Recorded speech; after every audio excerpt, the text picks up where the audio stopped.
Antonio José de Sucre was born on February 3rd, 1795 in Cumaná, a coastal city in eastern Venezuela.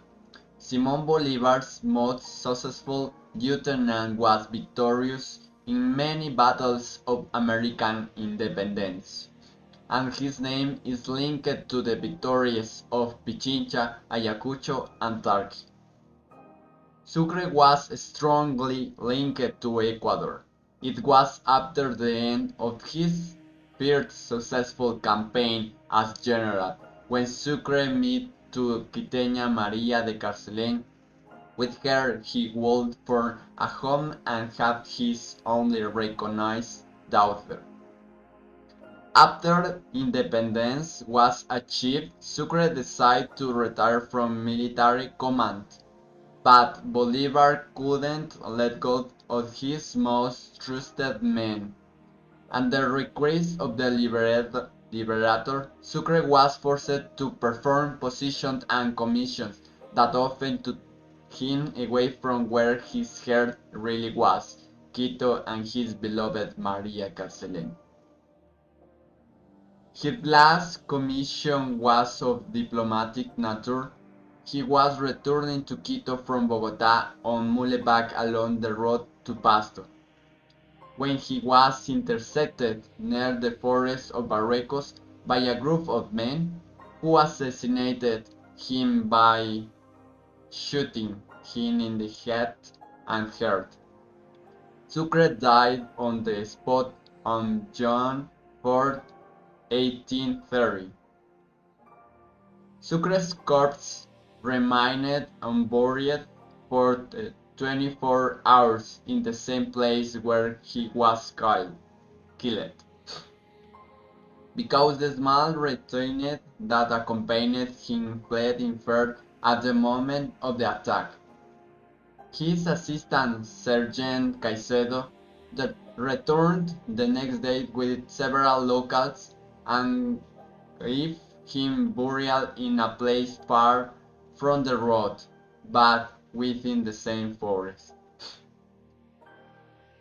His widow in Quito took the initiated the recovered body. She sent back to Barrecos the assistant Caicedo, a trusted butler, and several laborers. According to the Ecuadorian historian Alfonso Rumazo, the funeral procession only traveled at night. Caicedo and his companions went into the gloomy forest and recovered their remains, taking them stealthily to Quito inside a box sprinkled with quicklime. Sucre's third burial place was the oratory of the Hacienda El Deán in Quito, owned by his widow Maria Carcelén. After some time, the death of the Mariscal ceased to be news. The widow took advantage of the moment to change again the burial place of Sucre's remains. The destination was the convent of Carmen Bajo in Quito. The bones were buried in front of the altar of the church with the permission of his superior. This time the secrecy was total. The widow died and took the secret to her grave. In 1876, with most of the protagonists of this plot on concealment already dead, the president of Venezuela, Antonio Guzmán Blanco, decided that Sucre's remains should return to his homeland.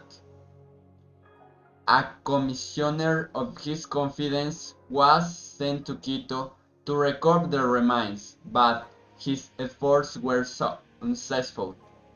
Inside the supposed burial in the San Francisco church, there were only adobe bricks. The repatriation of Sucre's remains would have been an enormous political gain for an to a corrupted style rulage. such as Guzman Blanco. At a time when the cult of Bolivar and the other heroes was being deliberated, exploited by the political power in Venezuela. The returns of his commissionary, empty-handed, must not have been very satisfactory for that ruler. It was another ruler who enjoyed the political advantage of location and burying with honors the remains of the great Marshal of Ayahuasca. We are referring to General Eloy Alfaro. The secrecy was broken by a lady from Quito, who had known the secret for several years, through the mouth of person very close to Sucre's widow. The sensational news reached President Alfaro through emissaries on April 24. In his presence, the remains buried in front of the altar of Calmer Bajo were brought to light. A medical commission confirmed that they corresponded to Marshal Sucre.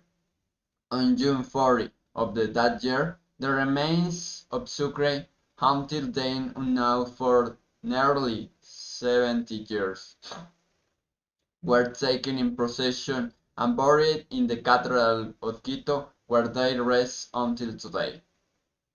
The permanence of the remains of Antonio José de Sucre in Ecuador is due not only to the sacred efforts of his widow, but also to the express wish of the Marshal of Ayacucho, who on December 12 in 1825, in a letter addressed to General Trinidad Moran, wrote the following words: I think that my bones are buried in Ecuador, or that they are thrown in the Pichincha volcano. The urns where his remains rest is made of volcanic rock extracted from the Pichincha volcano.